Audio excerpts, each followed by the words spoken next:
Let's learn supporting sentence together. Let's recall what the function of supporting sentence is. They provide details to support the main idea. Main idea is usually the topic sentence, right? So when you write your supporting sentences, you need to remember that you need to write main points and you need to write supporting details under each main point to support the main point.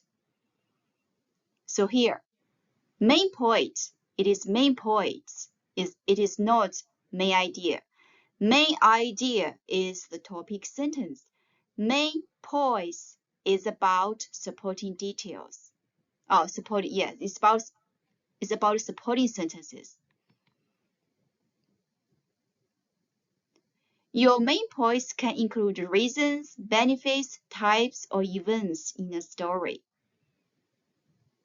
And your supporting details for each main point can include examples, facts, descriptions, explanations, and definitions. So we use examples a lot. So in this level writing, we will focus on learning examples. Let's see main points. Here are 3 main points about the benefits of exercise.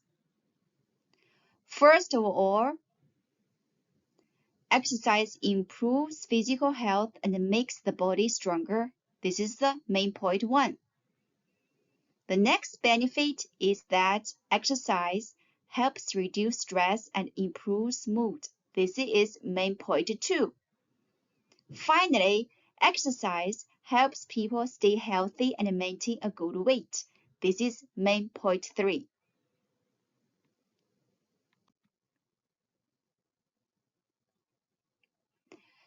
You need to write supporting details to support each main point. So, in this level writing, you usually use examples plus explanation after the example. Let's see. Let's see that under main point 1. First of all, exercise improves physical health and makes the body stronger. This is our main point 1. And under this main point, you need to write your supporting details. You need to write one example plus your explanation for the example. Then you can write another example plus explanation for that example. Supporting detail 1. For example, regular exercise strengthens the heart and improves blood circulation. This is your example. This means the body can send oxygen more efficiently, helping people feel healthier and more energetic. This is your explanation after this example.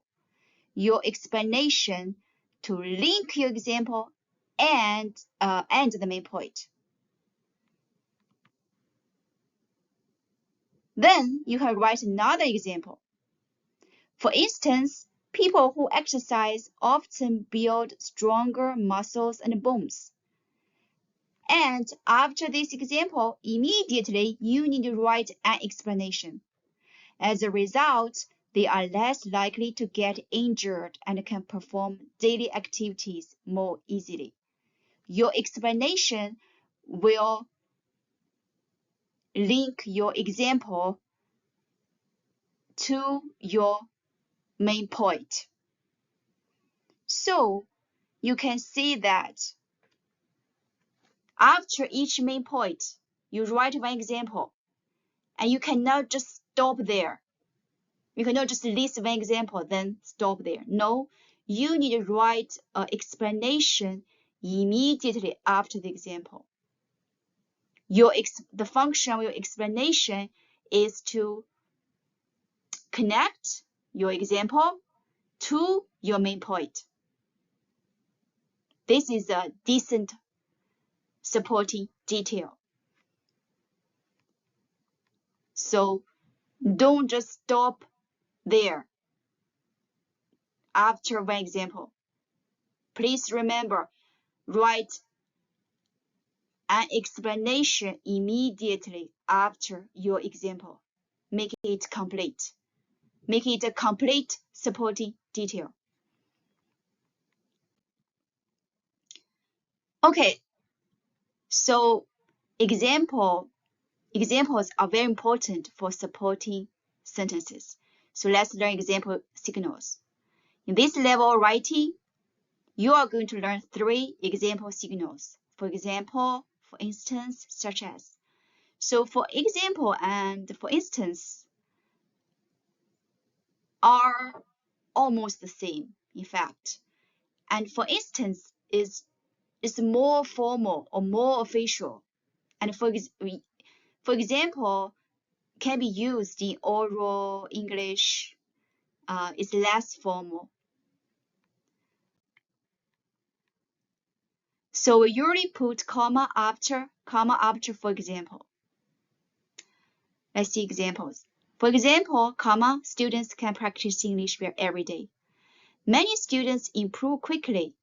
For example, comma, they read and write daily. One important thing is after, for example, comma, you need to put a complete sentence. For example, they read and write daily. They read and write daily. This is a complete sentence. The same thing for instance. So after instance, you put a comma. And after, for instance, comma, you put a complete sentence there.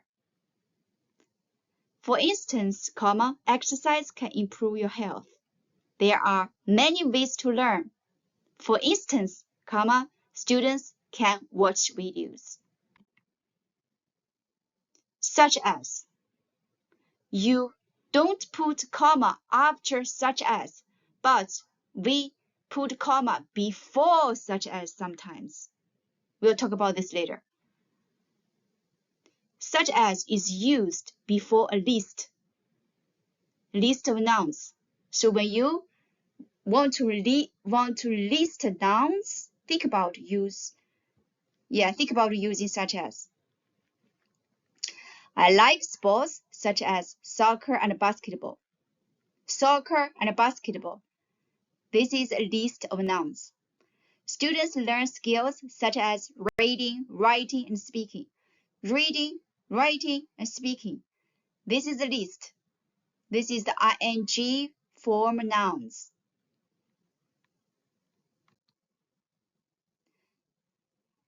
Now let's talk about when to use a comma before such as. Use a comma when the information is extra, non-essential, means not important, which means the sentence is already complete without the example, without the such as list. I enjoy many sports, comma, such as soccer and basketball. You don't need the examples to understand the sentence, right?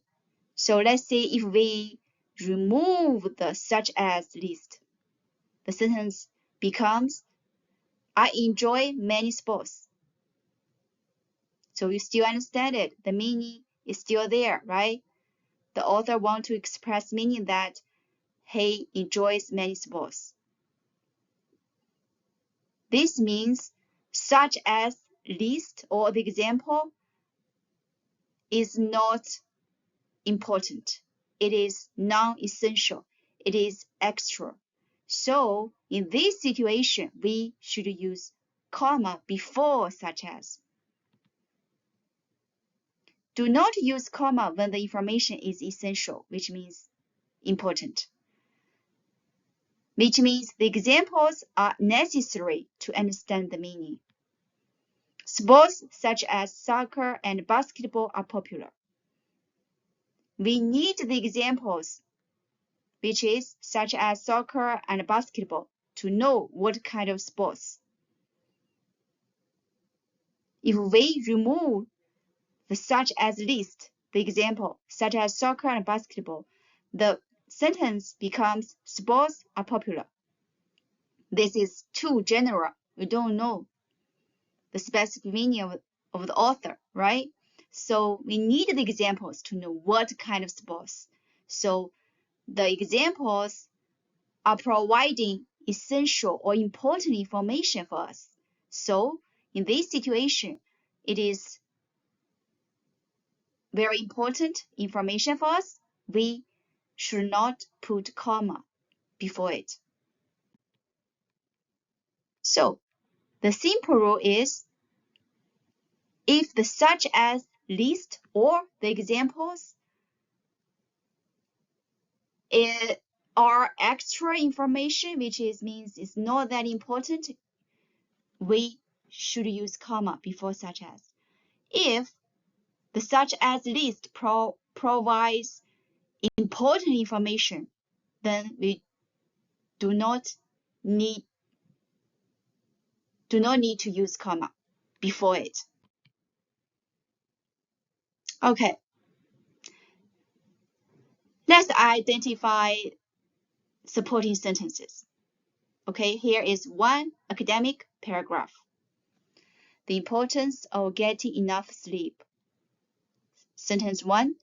In today's busy world, many people do not get enough sleep, but sleep is essential for overall health and well-being. 2. First of all, getting enough sleep improves physical health.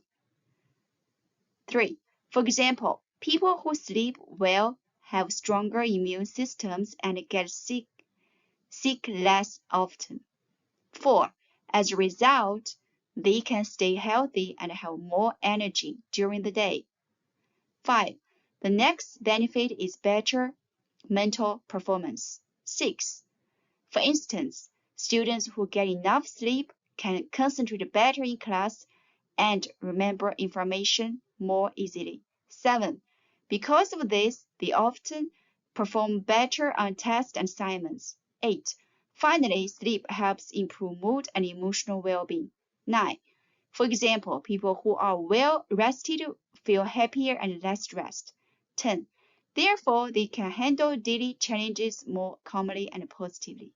11. In conclusion, getting enough sleep is important because it supports both physical and mental health and helps people live more productive lives.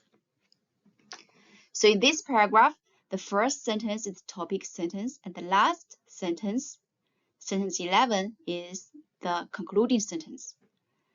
And from sentence number 2 to sentence number 10, those are the supporting sentences. Those are the supporting sentences. So within those supporting sentences, there are three main points. Three main points, right? First of all, getting enough sleep improves physical health. This is the first main point. The second main point is the sentence number 5, right? The next benefit. The third main point is sentence number 8, right? Finally, sleep, blah, blah. So there are three main points. Under each main point, there is one example, right? And one explanation immediately after the example. Did you get it? So this is the structure of supporting sentences. So I think it's very easy to identify topic sentence and concluding sentence, but for supporting sentences, there are it is more structured. So within supporting sentences, you have to decide your main points first. Your main points, then under each main point, you need to write at least one example plus its explanation.